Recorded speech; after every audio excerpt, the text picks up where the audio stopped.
Baik, selamat pagi. Pada hari Senin ini kita masuk materi kedua, yaitu tipe data dan keyword pada Java untuk kelas PBO, program studi PTIK ya.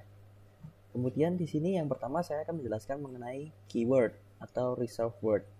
Jadi keyword sendiri merupakan kata-kata yang dikenal oleh compiler Java dan memiliki arti khusus dalam program yang nantinya kalian buat. Jadi di sini itu compiler Java kemarin sudah jelaskan ya. Jadi compiler Java itu di sini kita menggunakan NetBeans. Nah, NetBeans inilah yang nantinya mengolah coding atau kata-kata yang telah kita ketik dalam program tersebut supaya menjadi sebuah program atau aplikasi yang bisa jalankan. Ini untuk contoh keywordnya sudah bisa kalian lihat. Nanti kita paling sering akan menggunakan import seperti itu, terus for, float, integer, kurang lebihnya seperti itu. Kemudian next kita langsung masuk ke tipe-tipe data. Nah, tipe data diperlukan agar compiler tahu operasi apa yang valid dan berapa banyak memori yang diperlukan oleh sebuah nilai yang akan disimpan atau dioperasikan. Jadi pada Java memiliki 8 tipe data primitif. Untuk yang pertama ada 4 tipe untuk bilangan bulat, 2 tipe untuk bilangan titik mengambang, dan sisanya untuk karakter dan juga boolean. Jadi boolean itu seperti true atau false pada mata kuliah matematika discrete. Kemudian next, untuk tipe data primitif pada Java di sini ada 10. Nah, untuk tipe data 1 sampai 4, byte, short, integer, dan long merupakan tipe data yang berisi bilangan bulat. Kemudian yang kelima dan keenam, float dan double, tipe data bilangan real. Dan char digunakan untuk mewakili sebuah karakter atau misalnya per kata ya. Maksudnya per huruf, misalnya A saja, B saja, atau C saja, misalnya seperti itu. Kemudian boolean, tipe data yang menyatakan keadaan logika true atau false. Kemudian untuk string dan string buffer, string itu jadi sama ya. Ini untuk digunakan kita misalnya tidak menginput kata-kata atau melakukan print terhadap kata-kata yang telah kita input. Jadi untuk float dan double ini misalnya bilangan 1,2, 1,1 misalnya seperti itu. Dan juga bilangan bulat ya. Kalau bilangan bulat ya pasti kalian sudah tahu, soalnya kita SMA, SMP pasti juga pernah dapat ya. Kemudian kita next. Nah, jadi deklarasi variabel di Java. Untuk mendeklarasi di sini Java kita tidak boleh menggunakan spasi. Paling tidak kita menggunakan underscore untuk memisah kata-katanya. Misalnya jika misalnya di sini memberikan nama variabel, tipe datanya integer, int, bilangan kayak gitu. Contohnya double p, double acak, boolean status.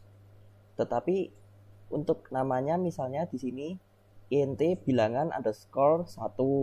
Jangan pakai bilangan pertama spasi pertama kayak gitu, nggak bisa ya, nanti dibacanya beda, bisa jadi error, kurang lebihnya seperti itu. Kemudian next ya, ini untuk tadi jenis-jenis data yang sudah saya jelaskan. Bisa kita lihat pada tabel ini untuk ukuran minimum dan maksimum, ukuran bitnya, terus penjelasannya tadi sudah saya jelaskan ya. Kita bisa langsung lanjut saja. Untuk selebihnya kalian bisa baca-baca. Next. Nah, di sini untuk contoh programnya. Di sini saya memberikan sebuah contoh. Nah, nanti pada public static void main ini, jika kita ingin mendeklarasikan sebuah variabel, misalnya di sini saya mendeklarasikan variabel integer.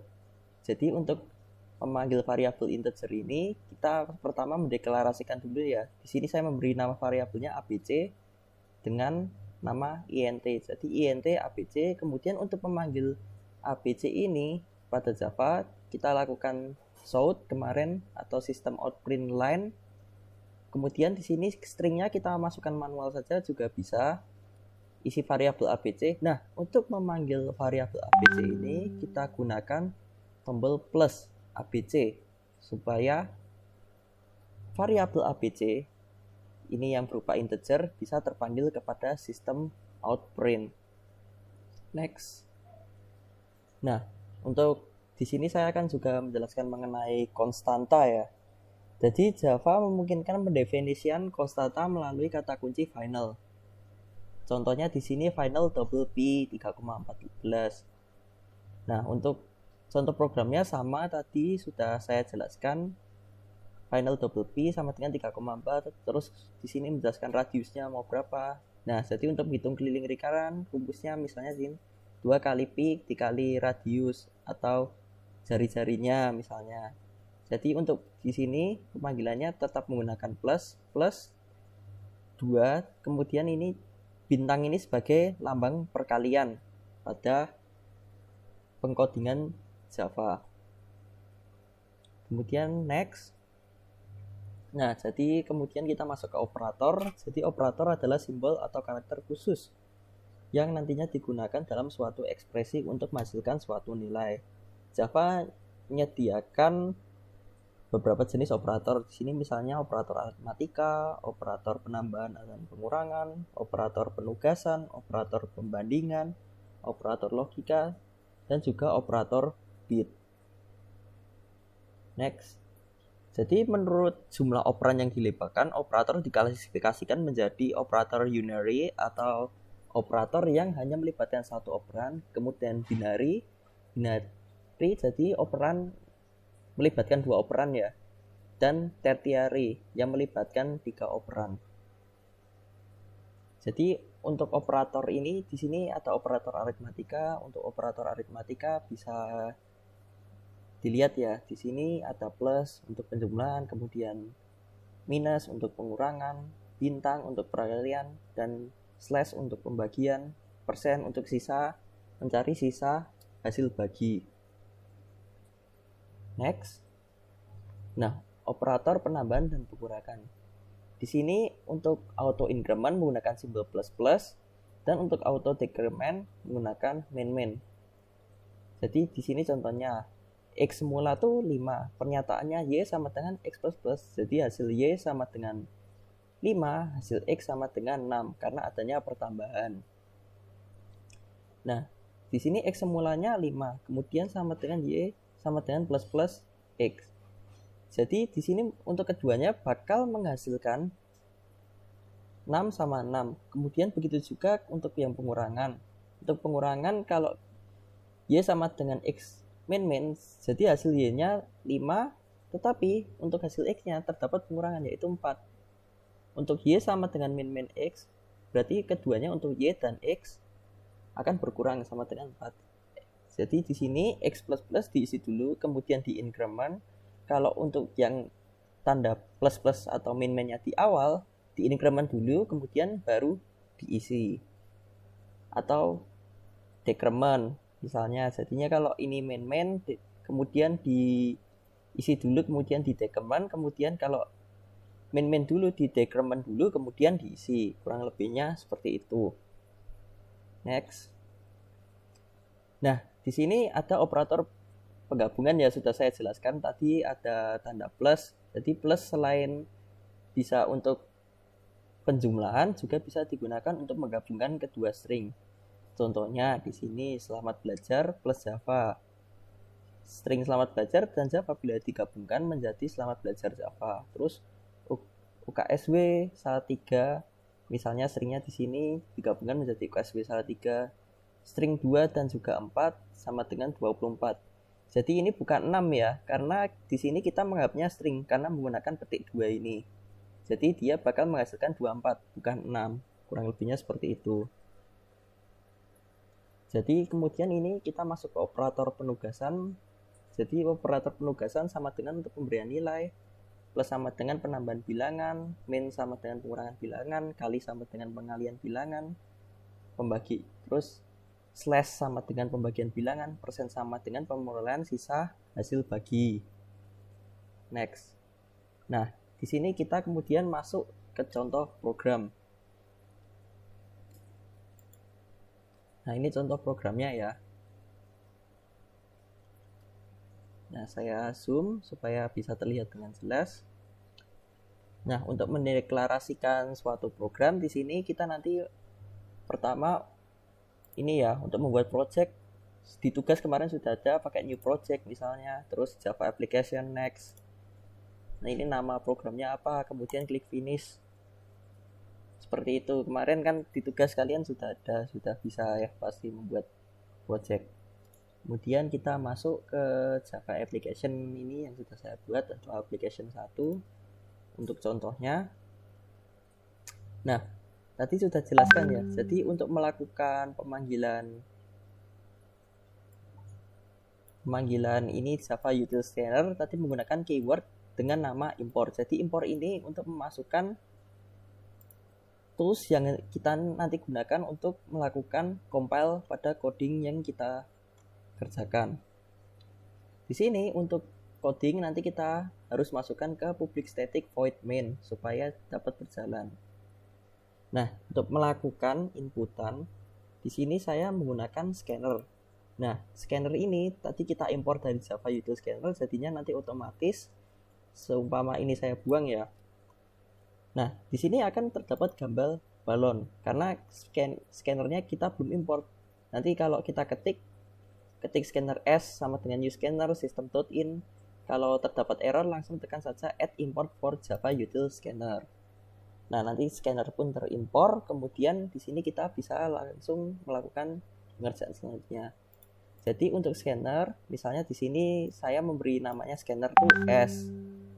Kalian kalau mau memberi misalnya di sini merek printer Canon atau Epson. Nah, tapi nanti ini sisa yang lainnya bakal ikut berubah. Kita kembalikan ke S, system.in. Kemudian untuk scanner kita lanjutkan system.in, scanner S system.in ini ya.